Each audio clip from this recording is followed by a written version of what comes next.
Hi everyone, it's Raymond Wood at the Raymond Wood and Pro Player Pathway.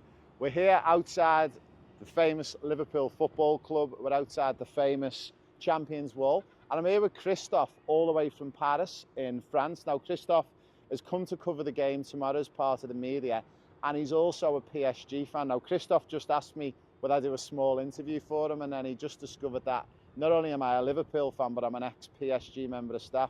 So a big thank you for joining us on the cameras, Thank Christophe. you for having me.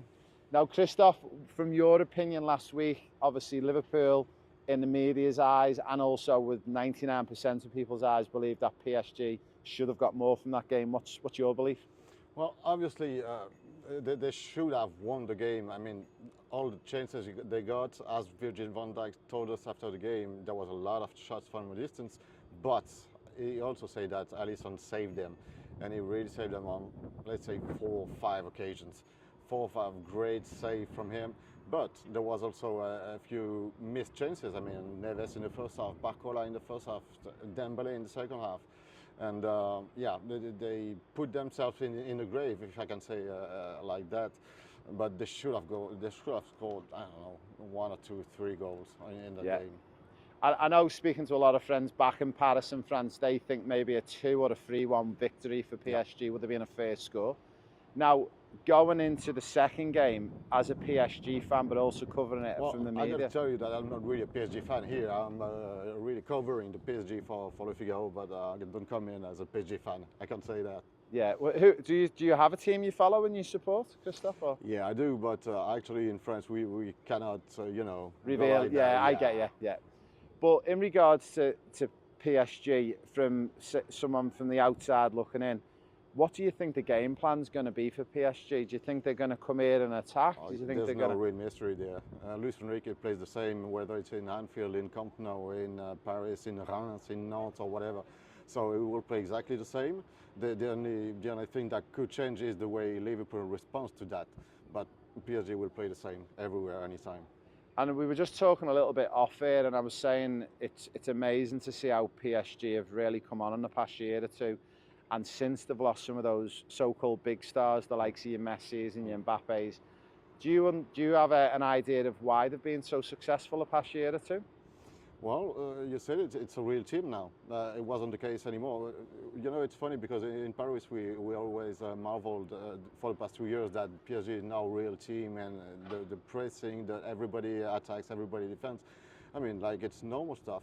Everybody should play like that, but it wasn't the case anymore with Messi, Mbappe, and Neymar. And the last year with Christophe Galtier, actually every opening team told us, every players from opening team told us after the game, it's pretty easy to play against them. Of course, it can be the night where Messi or Mbappe or Neymar decide on the fate of the game by himself. But you basically play 10 against 7 in the field. So it's pretty easy. Yeah. As soon as you go through the first line of offense, it's pretty wide open. So it was easy at the time, and there was no more fear factor at all the last year with Galtier, and it was decreasing through the years. But it was really you can feel it for the last year of Galtier. Actually, the other team in the French league, they didn't have a fear to come to Parc des Princes. They did play the game. Sometimes they were fun, sometimes they won, sometimes not. But they were not afraid. Now they are. Yeah, they are. I think it's also true in Europe now. Yeah. At least since the City game. Because before that, I'm not sure they were really frightened. I think they thought that there wasn't that much of player to fear, you know. Right now, I think the PSG is more respected, even by Liverpool. Yeah, I think, you know, I said it to you off the camera before, I think a little bit of disrespect has gone towards, I think, Arne Slot and Liverpool, in a sense of the way he actually really respected PSG, because not many people know it, but obviously one of the studies that I've done and via the information I got internally was that Liverpool purposely went out with that intention to defend a little bit more, and I think that was a sign of respect for PSG. They didn't want to go out and try and attack and all of a sudden find themselves 3-0 down at half time. And I think it could have been that potentially, but as we said, I think Liverpool done a good job, especially in the second half, of limiting them to shots from outside the box. But I think it's definitely going to be interesting. Now, My prediction is, and I said this 2 weeks ago when the draw was done, I think the winner is going to be Liverpool or PSG. I think Liverpool, the fact that they finished top in the group standings showed how well they done, but also we spoke about PSG, conceded the least amount of goals, scored the most, they had the most possession, the most pass completed. I think it shows how much people are respecting PSG now. They understand they're a real threat in Europe again. Well, I think the main question for tomorrow is how Dembele would be. Of course, it's a team. Of course, everybody can score goals in this team. But the way and Dembele is used will be essential, because for the past couple of weeks he did play as a false nine in the middle of the game.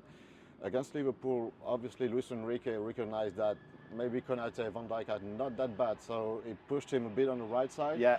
With Robertson, who is maybe more easy to attack. So it was really the Dembele that we used to see a couple of years ago, who makes a lot of differences, creates a lot of stuff, and he gets tired with that.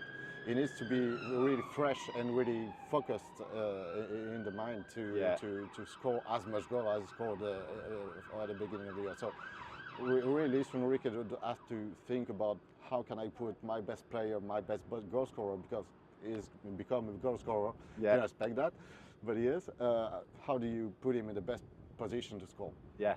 I think to finish off, I think there was a lot of respect, shown between both the coaches pre-game. It was so pleasing for me to see that Dembele was noticeably put on the right quite a bit, because they didn't want to pit him against Konate, who knows him really well, and also Van Dijk.